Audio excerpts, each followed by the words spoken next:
பெருமுறை பிரச்சாரத்திற்கு தலைமை தாங்கி நடத்தி கொண்டிருக்கக்கூடிய இந்த ஒன்றியத்துடைய தலைவர் வடிவேல் அவர்களே, விஷயத்தை சரியா பண்ணக்கூடியவங்க இந்த திராவிட முன்னேற்ற கழகம் 125 நாள் கொடுத்திருக்கிறது. அதில அப்படின்னா இது விவசாய பகுதி, சொர்க்க பூமி. இந்த திருவாரூரை சட்டமன்றமே மிகப்பெரிய சொர்க்க பூமியா இருக்கும். விவசாயிகள் மதத்தை பார்த்து வரதில்லை. இத பேரு நாம தான் சுருக்கி சொல்றோம். ராஜசிங்க மங்கலம் சொல்லிட்டு அவ்வளவு அற்புதமான பெயர் கொண்ட இந்த ஆர்எஸ் மங்கலத்தில் எவ்வளவு அருமையான விவசாயம். இந்த நாடு எந்த ஒரு பஞ்சமும் இல்லாம இருந்துச்சு.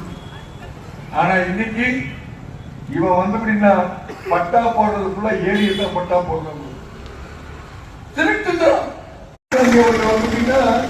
ஒரு கூட்டத்தில் பேசினார், நான் மத்திய அரசுல இருந்து 100 ரூபாய் அனுப்பிச்சா கடைப்பொடியில வெறும் 15 ரூபாய் தான். ஒமர் அப்துல்லா கொடைக்கானல் ஜெயில வச்சிருந்தோம்.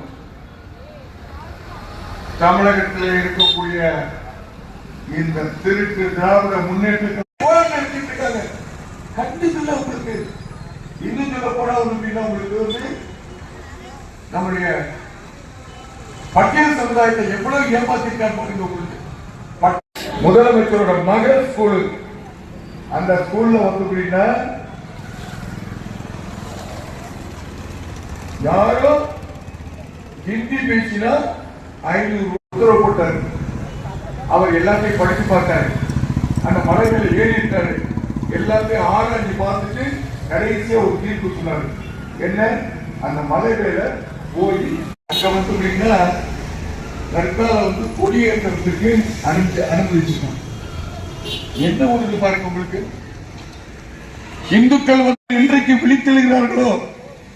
இன்னும் சொல்ல போனால் ஒரு விஷயம் நல்லா புரிஞ்சுங்க. உங்களுக்கு இந்த நாடு இந்துவாக மெஜாரிட்டியாக இருக்க வரக்கூடியதா இந்துக்களுக்கு மட்டுமல்ல, இந்திய பொருட்களுக்கு 25% வரி விதிப்பேன் அப்படின்னாரு.